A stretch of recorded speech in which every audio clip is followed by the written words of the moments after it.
Welcome to Vsb News Online for January the 7th. I'm Charles Webb.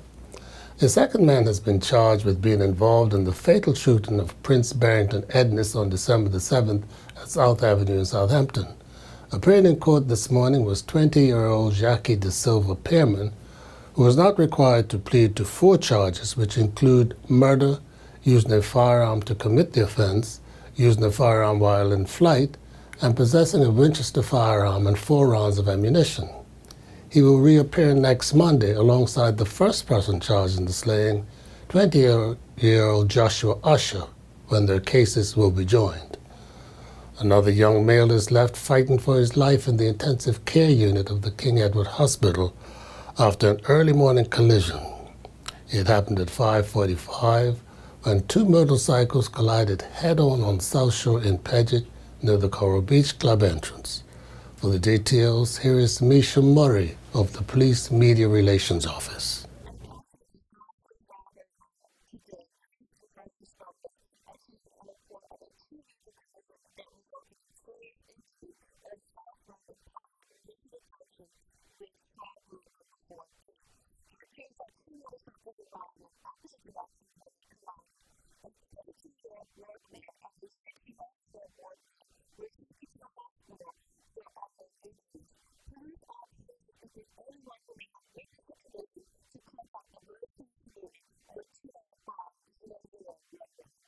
Another voice has joined in criticism of the reappointment of Rory Field as Director of Public Prosecutions by Governor George Ferguson. The Bermuda Public Services Union expressed concern over the appointment and stated that after making continual admonitions of his commitment to find and/or create a process to prepare a qualified Bermudian for the post, the governor has reneged on his commitment. And this certainly brings into question if there was any intent by the governor to appoint a Bermudian for the post. In a bluntly worded statement, the union says the decision should also raise concerns with Bermuda's legal fraternity, that no matter how many years a lawyer has been called to the bar, the continued legal training, and the winning of legal cases, that unless the candidate arbitrarily gains favor with the governor of the day, he or she will not be appointed as DPP. The governor, the statement says, is sending the message that Bermudians simply are not good enough. The stark reality of not promoting a Bermudian lawyer as the new DPP, as hard as it is to accept, raises the question of whether the Foreign and Commonwealth Office, through its appointments of governors for Bermuda, fully understands the sensitivity of qualified Bermudians not attaining key posts within Bermuda's public service. The statement signed by the President and Secretary of the BPSU, Jason Hayward and Edward Ball Jr., adds, "To say that we greet the reappointment with some disappointment is a gross understatement, especially in light of the fact that various governors have expressed their desire of finding a qualified Bermudian as DPP since 2007. The statement concludes by saying, "Perhaps it's time for the One Bermuda Alliance government and the Progressive Labour Party to work together to make the constitutional amendments necessary to end this injustice." For VSB News, I'm Charles Webb. One might have expected Shadow Education Minister Levita Fergo to have been upset to hear that Dr. Grant Gibbons has given up the education portfolio to concentrate on the America's Cup. But she sees the benefit of having an education minister with nothing else on his or her mind. Education is an important ministry and does need the attention of a minister who just holds that as a single portfolio. So in terms of looking for someone to be the minister outright for education and not sharing it with another ministry, I think is the right move. Now, there has been much said in terms of so many ministers in just a short space of time for the OBA, and certainly education needs to have stability, especially since it is viewed as an area where, of course, many people think that improvement needs to be made. And so I would want to see that the person who is now going to be put in place as the new Minister of Education be someone who holds that portfolio until the duration of this particular government. It's going to be a difficult choice, isn't it? Yes, I, as an educator myself, I know the importance of having someone in place who understands that culture. And all too often we have people coming from backgrounds who don't have necessarily a true appreciation as a minister of that particular culture, even though I do know that the daily operations fall more under the remit of the permanent secretary. One would still want to have at the very helm someone who has an appreciation. With real estate transactions up and the inventory at its lowest point in over 5 years, Bermuda's realtors are looking forward to a buoyant 2015 if a year-end report from Coldwell Banker Bermuda Realty is anything to go by. Vsb News' Brian Darby has read the report and offers this précis. Economists worldwide are citing real estate and other economic indicators to predict changing global economies. In Bermuda, indications are that 2014 will show positive real estate sales, and 2015 should continue this trend. Final data will not be available until mid-year, but based on the number of current sales registered in government records, condo sales for 2014 are up 8% over 2013, and single-family homes are continuing to trend well, marking up 40% of the total number of sales in 2014 compared with 26% in 2013. Overall, average property prices have maintained consistency when compared over the last 2 years, with the average hovering around $1.1 million. In reviewing property sales by parish, it will come as no surprise that Pembroke and Paget were the leaders in 2013 and Warwick leading in 2014. This reinforces the central parishes remaining the desired location, and with the preferred location comes premium market prices. Keeping with that thought, St. George's Parish continues to tip the scale with the highest average price, reflecting the wealthier homes in the Tuckerstown area. If you're looking for a bargain, Sands continues to offer the most value on the dollar. One of the leading indicators of the resilience of the real estate market is to take a look at the residential rentals. While there is no central recording of all rental transactions island-wide, Coldwell Banker Bermuda Realty maintains the leading share of the residential rental market. From its year-end figures, we can report that the number of rental transactions is up 20% over 2013. Overall, there have been no significant price increases over the past 12 months, but Coldwell Banker is seeing marginal increases and prices are no longer falling. Brian Darby reporting for Vsb News. And we'll be back with more news right after this. The Marketplace Food Court is you and your family's one-stop shop. Start your day at the Breakfast Bar with omelets made to order and traditional Bermuda codfish breakfast. The chefs will cook lunch and dinner to your liking. Along with the salad bar, sandwich bar, sushi bar, and fruit bar, the Marketplace Food Court is your kitchen away from home. Every day is hassle-free with nutritious meals from the Marketplace Food Court. Visit us 7 days a week. Homemade cooking, quality service, all at prices you can count on.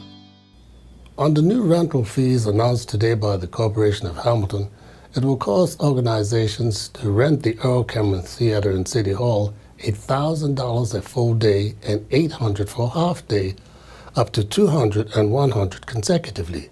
And registered charities will now pay $600 for a full day and $500 for a half day. While the local arts group mull over the impact of these increases, a corporation spokesman said that they reflect the increased costs of operating the City Hall and came into effect on December 29th for all new bookings. Having a sense of humor is something that comedian Nadanja considers one of life's most valuable assets. So you can imagine how much he is looking forward to his 2 appearances this weekend during the Just for Laughs extravaganza at the Fairmont Southampton Resort. After all, he's opened for Bermuda in his role for many times before. I actually was the first local to open Just for Laughs when they started so many years ago. And I want to say the first 3 years, and then they went with Ja, and then after that they went with Jonathan. And so I've always been busy this time of year. So when I got the call to say, hey, would you like to are you busy? Can you be a part of Just for Laughs? I said, you know what? Of course I'm going to be a part of Just for, what is your problem? Never say no to that. Yeah, don't say no. Is there a certain amount of, I wouldn't call it competition going on, but do you kind of compete with each other to be the success of the show?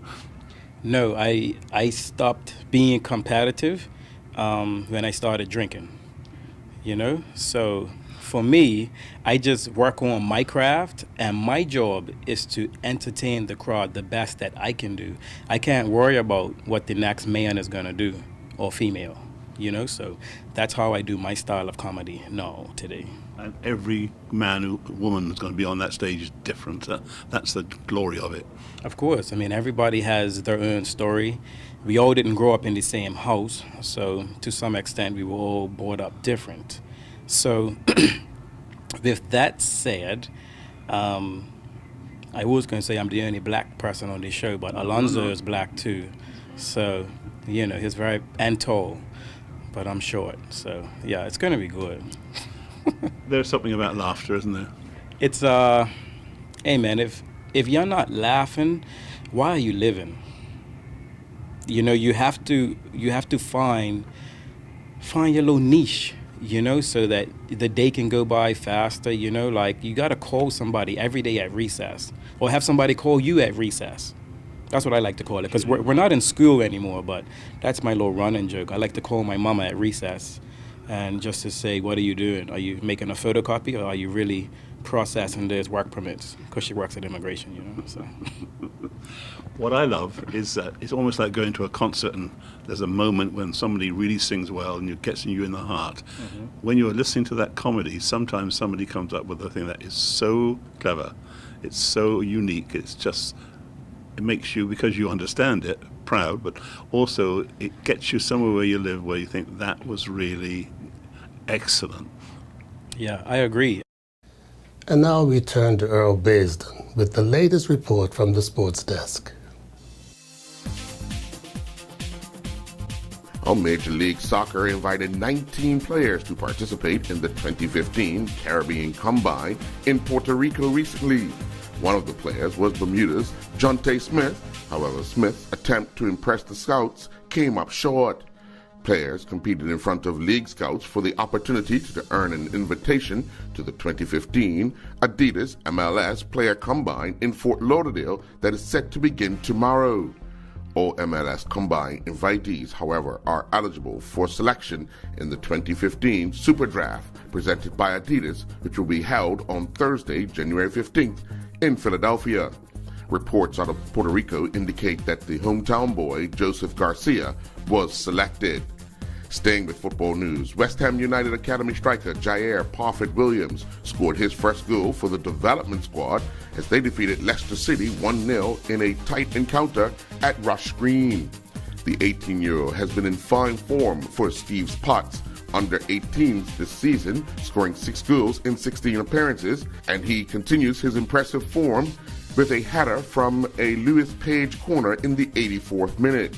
Speaking after the game, the Bermudian-born goal scorer said, "I scored my first goal for the under-21s and hopefully the first of many. I scored a header off a corner even though I'm probably one of the shortest players on the pitch. It felt good to score." End quote. Yesterday, we brought you the Bermuda Amateur Swimming Association summary of the long course records set by Bermuda swimmers in the calendar year, January to December 2014.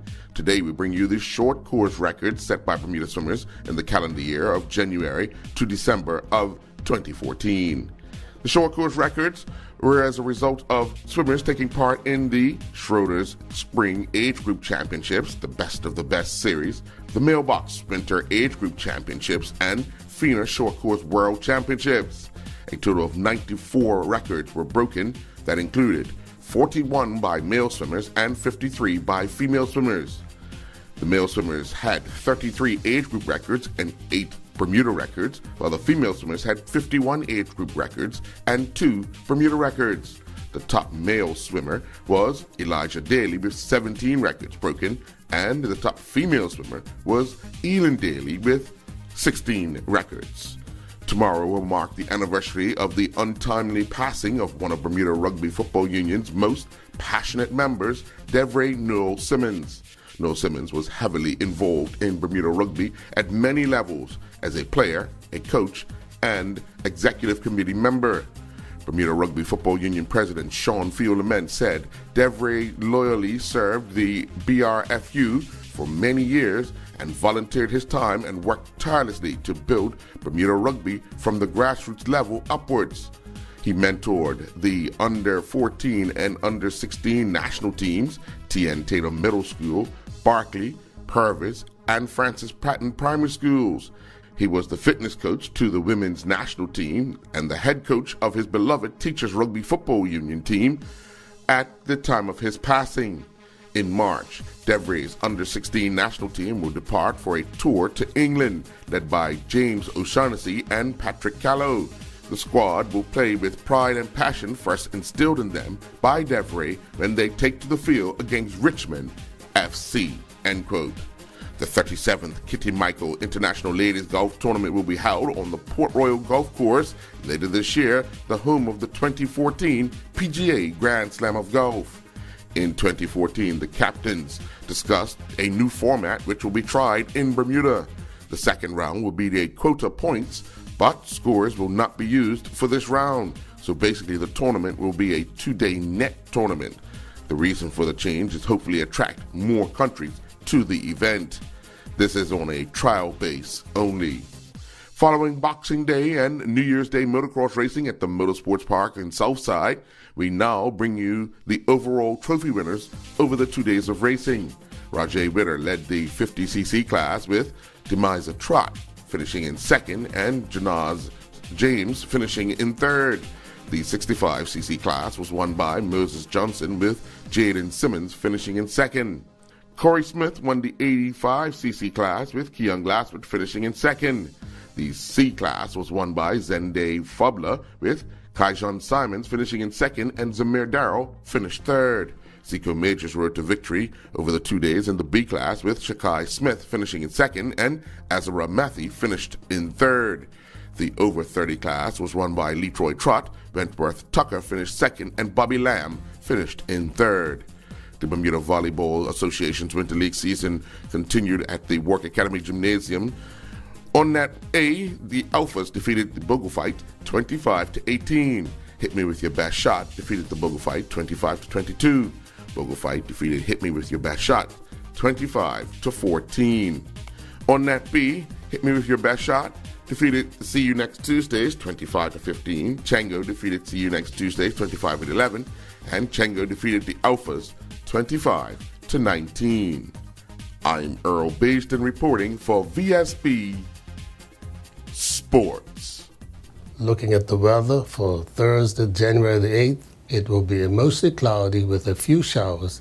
Decreasing later, winds will be west-northwesterly, strong gusts to gale force varying northwesterly, decreasing northeasterly, and moderate overnight.